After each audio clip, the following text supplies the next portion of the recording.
everybody? Can you hear me? Okay, I don't want to blow anyone's ears out. Couple of housekeeping things. First of all, I'm Suzanne Lasha, the director at the Canyon City Public Library. We have a couple of donation spots over there. One is for Lee, who is so graciously giving us such a deal on this program, and also for the Steeple Event Center, who graciously gives us this for free. Right now, I would like to introduce Laura Bell McDaniel.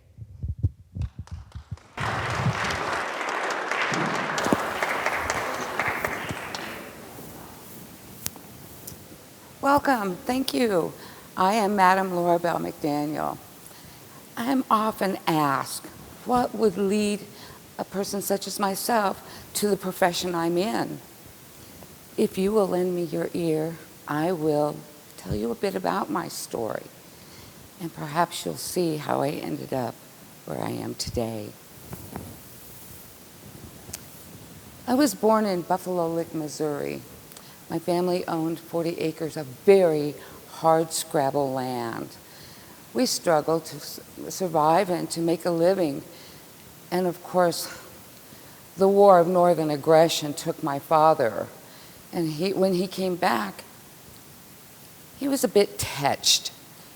Mother had to have him committed to a lunatic asylum. Well, we tried for several years to make do on the land. About that time, I met a gentleman from England. His name was Sam Dale. Sam and I got to be very close, and it wasn't long before we decided to marry. Well, Sam had grand plans. He wanted to explore the West and all the wonderful opportunities that were available to all of us. So we headed out for Salida. I learned shortly after our marriage that I was with child. Sam was less than happy. He didn't want to be a family man, nor did he want a child. He got us settled in Salida. We decided on a divorce, and he gave me a nice settlement to tide me over until I could find work and to help support the child. Well, my mother and I shared a house together. We took in laundry to help make the bills, not wanting to touch that settlement money because I wanted it for my child. Well, Pearl was born, my daughter, Eva Pearl. What a beautiful child, so charming. She charmed everybody she met. As she grew just a little older, I decided perhaps I needed to have a male figure in her life. It was about that time I met Tom McDaniel. He swept me off my foot. I wonder if maybe I'm too quick to accept a man in my life, and I probably should have thought about Pearl's safety. Tom and I were married for about 2 years.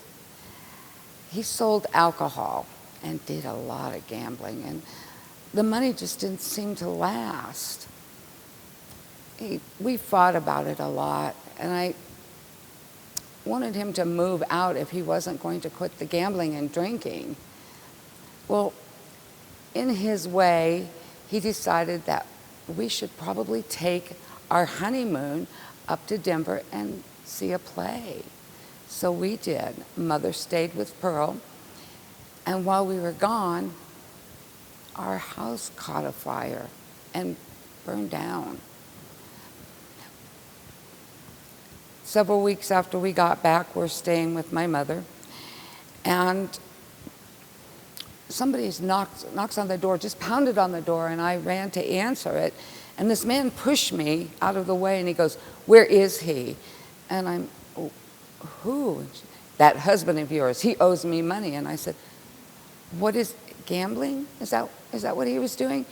He said, "No, for the arson, for burning down that house for the insurance money." About that time, Tom came in, and he saw this man, and they got into quite a fight. Tom stabbed him to death. He died right there. Thank goodness Pearl and my mother didn't see it. Well, there was an inquest, and it was finally decided that he was justified in his actions. That caused me to make a decision. I no longer wanted to have the penalties of marriage. I wanted to be a businesswoman. And so Mother and I decided to move to Colorado City. I was going to open up my own house, which as soon as we got there, Pearl was nicely settled with Mother, and I began looking. I found the perfect location, right next to a really rowdy bar, a lot of drunk people, and I figured, well, I'll catch some business from that. Liquor supply. It was one of Tom's friends that owned the bar. And of course, Tom had made himself not well liked, so he was very happy to help me get through. I did interviews on a few girls. It was a rather small clientele at first, but we did get quite a few from the bar. And I heard a young girl named Clara, very innocent young girl. She was having a hard time with her job. And I told her when she started working for me, the men are your job. You satisfy them and you make sure they're happy. I want you to make them feel like they are sitting at home. Well, probably with a little bit more fun. But Clara just never did fit right in. I had to go out of town to look for some more furniture for the brothel. And when I came back, I learned that Clara had attempted suicide. She didn't die. They were able to bring her out of it, get it out, the poison out with charcoal, force-fed. And I put her on the next wagon, the next stagecoach to her parents. She needed to be away. This was not a profession for her. If you're going to work for me, you need to be willing to make sure the men are happy. I don't want you drinking. I don't want you doing drugs. You are here to work and to be a good hostess to our clients. Well, the divorce helped a lot, and the money I set aside helped me set up my brothel. I also bought a private home just down the street where my mother and Pearl were able to live. It was easy walking, and it kept the business separate from my family. Now, please bear in mind, my family knew exactly what I was doing, and there was no shame in my profession. Excuse me, I'm dry mouth.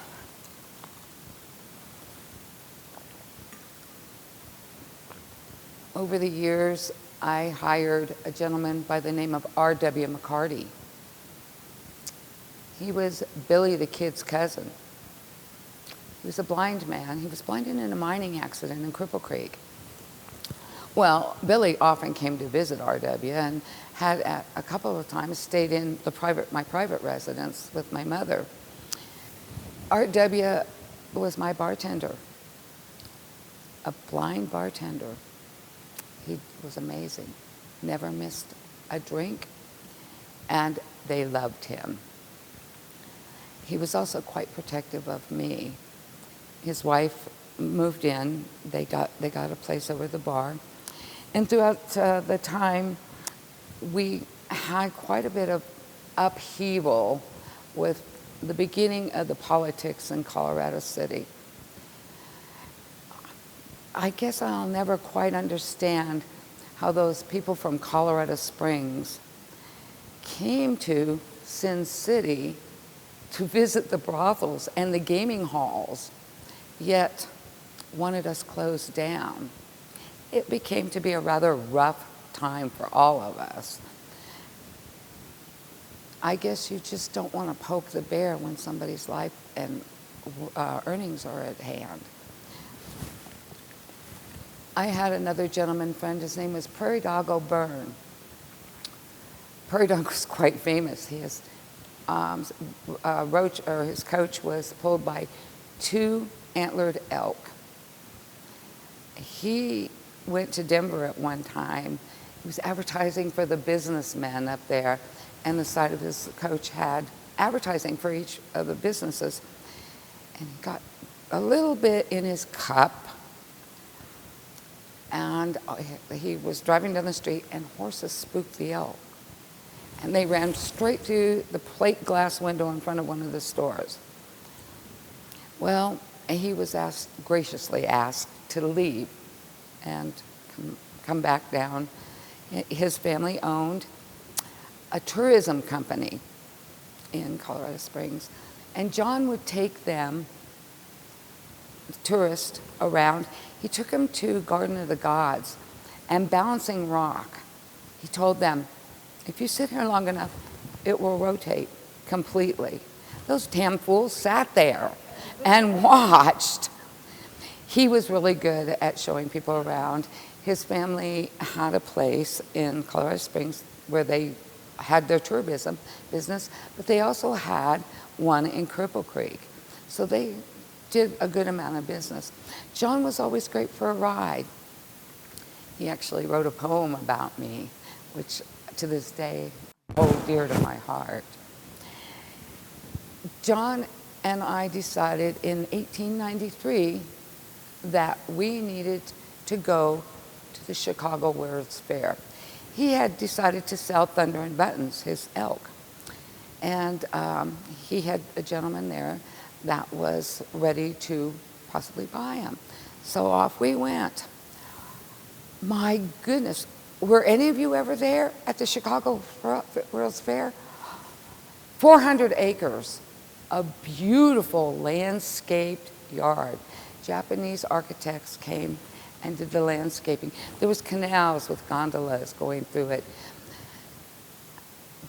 Buffalo Bill Cody tried to set up in there, and the fair said, no, you can't. So he set up outside the fair. He almost bankrupted the World's Fair. The saving grace was the Ferris wheel. It was taller than the Eiffel Tower. It held, I have it here because it's hard, it held 36 people. It had 36 cars, each holding 36 people. It weighed a total of 2 million pounds. It was $5 a ride. In 1893, it saved the World's Fair. But what wondrous things I learned. That was when Aunt Jemima was first introduced. Pabst Blue Ribbon beer, Cracker Jacks, cream of wheat, and one very, very different one called a continuous clothing closure.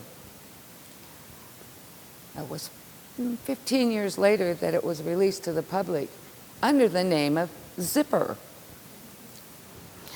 It was wondrous. What a nice place to visit. It was a very dark spot, though. There was a gentleman by the name of Dr. H.H. Holmes. He was a serial killer, and he lured hundreds of people from the fair to his hotel of horror. He had chambers that he gassed people and dropped them down chutes. He killed them in many ways, and he dropped them down these chutes into the basement where he poured lime on them so their bodies would disintegrate. He was caught. I found that out later, and I wonder how close I'd actually come to meeting him. was a scary proposition. A lot of people died. And what I find even more interesting was that Jack the Ripper was at that same time. His grandson's diary was found, and he had been in every place during the time that Jack the Ripper killed somebody. I guess that's, you would have to decide where you feel about that. I find it very eerie because there was no more murders after H.H. Holmes was arrested. So I had, at that point, decided I am really tired of the politics of Colorado Springs. Why would men that came to visit me from Colorado Springs start complaining about my business and the other brothels and the gaming halls? They certainly had no problem coming to the brothels. I decided I'm going to move into a nicer area, and I had a house. I built another house. It was rather grand. It had a ballroom in it, and I entertained the men there. Well, in 1905, a fire struck and burned it down. Thank goodness I was the acumen businesswoman that I am, because I was able to hire a Denver architect to rebuild to the tune of $10,000. We got a really nice, we had gold ceilings. We had marble floors from Italy. The ballroom was magnificent with crystal chandeliers. The girls' rooms upstairs were nicely turned out. And we spent a lot of time bringing men of greater fortune in. I think that was the crowning of it. I had in the bottom and basement a tunnel. Colorado City and Colorado Springs have a myriad of tunnels. Connecting my brothel to the north side of the street was a tunnel. I'm not sure why they put a window in it, but there was a window in this tunnel. And dirt. I think they were smoking the opium pipe. But I was able to bring the nice men from the north side discreetly to visit my brothel, or they could go to the saloon, Eat 'em Up Jake's, which was directly in front of my brothel. We continue to have more and more problems with Colorado City, or with Colorado Springs, and their insistence that Sin City must be closed down. I decided Ramona, a nearby town that the businesses were starting to flock to, would be a good place for me. I became partners in a pugilist club. I hired a young gentleman by the name of Pat O'Brien, just fresh off the boat, a young Irishman. That boy could fight. I was very proud of him. Well, the city of Colorado Springs decided they weren't going to allow this. They were going to divert the water that we had coming, and they did. You know, I don't think it's real smart for anybody to try to take people's money away. What we did, we blew up their water source and redirected it back to us. Don't mess with people that need the money. So that continued, and it got worse and worse and worse. We had more and more politics. Laura, my niece, little Laura, was living with me at that time. She had decided she wanted to join the profession, and I know her mother wasn't happy, but she was of age, and she had the right to make her own decisions. She and I made many trips to Denver. I have said I'm a businesswoman, and yes, I am. I invested wisely. I own property in Manitou Springs, Ramona, Oregon. I also invested in MGM, Daimler Chrysler. I intended to leave Pearl well off. Well, at that point, we were getting more and more into fighting with the city. Ramona continued to flourish. Oh, Colorado City businesses were starting to die out or move to Ramona. It swelled. What a lovely view over Chug Hill. It was really beautiful. I bought a small little house over there to establish residency when I went in partnership with the Pugilist Club. And Pat kept us all dancing. He was a very good boxer. He won many of his matches. I'm sure his family was quite proud of him. His brother was a business partner of his, though he did not fight. As the time grew on, we started having more problems. It was a very cold January day, and my pipes froze. I could not get a plumber anywhere. I guess everybody's pipes were freezing. So I looked at little Laura and I said, let's go to Denver. I want to look at a new Daimler Chrysler. So off we went. When we came back, pulled up, RW came running out and he said, we have water, the plumbers are here. How could that be? They told me it would be possibly months. He said, no.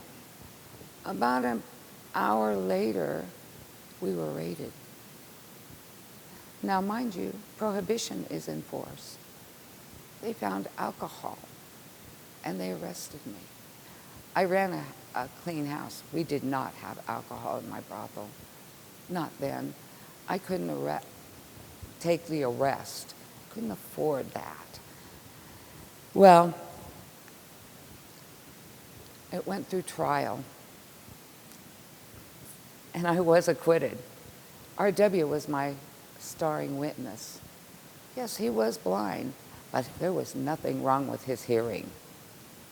He heard him talking about McNally. Well, McNally was one of the major instigators in ridding us of sin and of closing down Colorado City. Went to court and I was exonerated.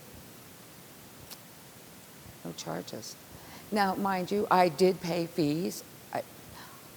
I called it paying for a license because every house that was raided, we paid for the madam and each boarder. My girls, depending on how many they had, were charged. I paid the fines, as well as I allowed them to get their clothing through my seamstress and their hats through my milliner. I just took it out of their pay when they were done with their week's work. We had quite a few of the girls quit because they could make money in other towns without the continual police harassment. But we did okay. We did okay. And with the Pugilist Club active and Ramona flourishing, I felt my investments, I could quit. I could quit. Close down the brothel and stay in Ramona. Of course, I had the brothel I could sell. The house Mother was living in, Mother and Pearl. I could do that. Pearl at this time had decided that she wanted to go further her education. So I sent her down to Galveston to a ladies' finishing school. We did take the train, so we did go through Canyon City. And she went down, she spent 2 years down there and finished her education. I wanted her to marry a wealthy man and set up a good life.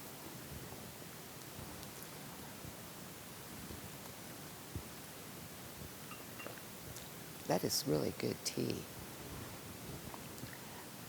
She did. She came back right after or right before that big hurricane wiped out Galveston.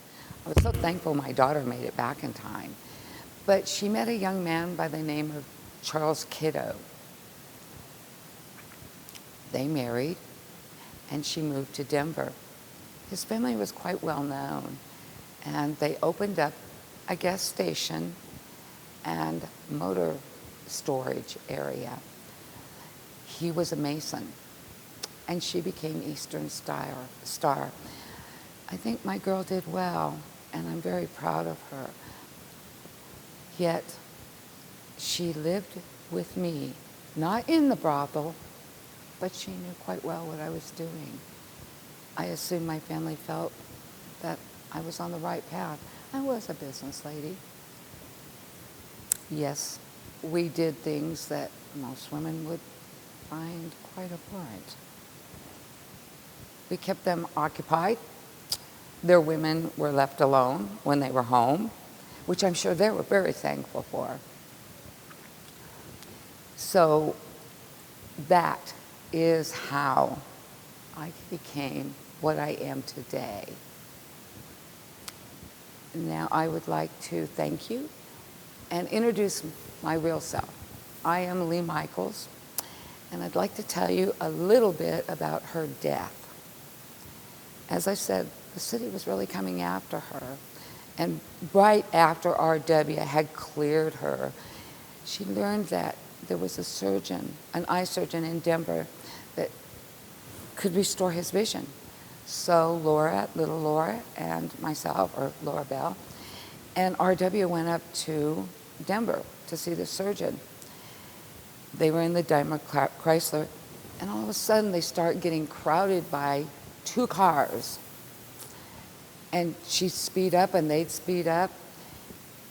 Before you knew it, she lost control. She was doing 40 miles an hour. That's unheard of. She must have been terrified. She turned turtle. Little Laura died instantly. Laura Bell's chest was crushed, and they took her down to the hospital in Colorado Springs.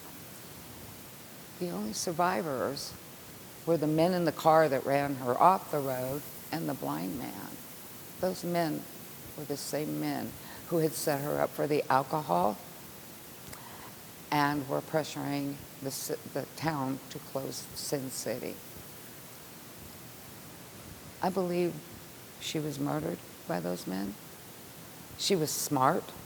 She was a lot smarter than they were, and she kept escaping their snares. Any questions? Well, thank you very much.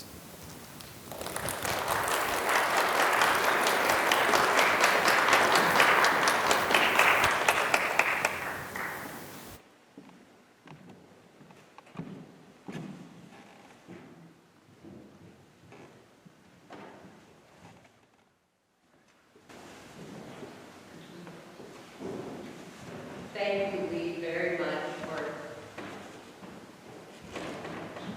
giving us an enlightenment on Laura Bell McDaniel. It was a very interesting story. Does anybody have any questions for Lee?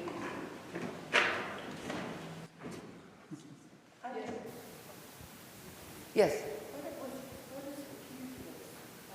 Boxing club. What about thunder and buttons? Prairie dogs, elk, which I think I did mention. Thunder and Buttons Restaurant, they were named after that. And I have later learned that a parapsychology team from Boulder went to that restaurant, and they spent the night, I had no idea of the history of Colorado City, and asked, the only name that keeps coming up over and over is Laura Bell. Any other questions? Over here? I'm sorry, what? They were sold to Pawnee Bill at the World's Fair. Do any of the houses where you either live or work They all do. They all do. Her brothel is on Caceres and 25th Street, no, 26th Street. It is now a nursing home, which I think is appropriate. Her house is 1 block to the east, and it is on the north side of the street. And it still stands. Billy the Kid did stay there on occasion, and her mother and all of her family members. Like I said, her family held her very close, and none of them were at all ashamed of what she did. Yes? You may have said it, and I may have missed it, but what happened to Pearl? What was the... Pearl married Charles, and they lived in Denver. They did quite well. I have toured several of the homes. Her cousin, Cecil, was the carriage driver for the governor of Colorado and resided in the carriage house there. I do have all the addresses. If you're ever interested, I'd be glad to share them with you so you can look at them. Yes? Did Pearl have children? No survivors, no. In fact, at her death, everything that she inherited from her mother and from Charles and her went to Eastern Star or the Shriners. There is a nursing home, Eastern Star Nursing Home in Denver, and there's a plaque for Pearl for building it. Well, I hope you enjoyed it. I love this lady. I've been researching her for 46 years. I have over 400 documents on her, and I love sharing her life. She was an amazing lady. Thank you. Yeah.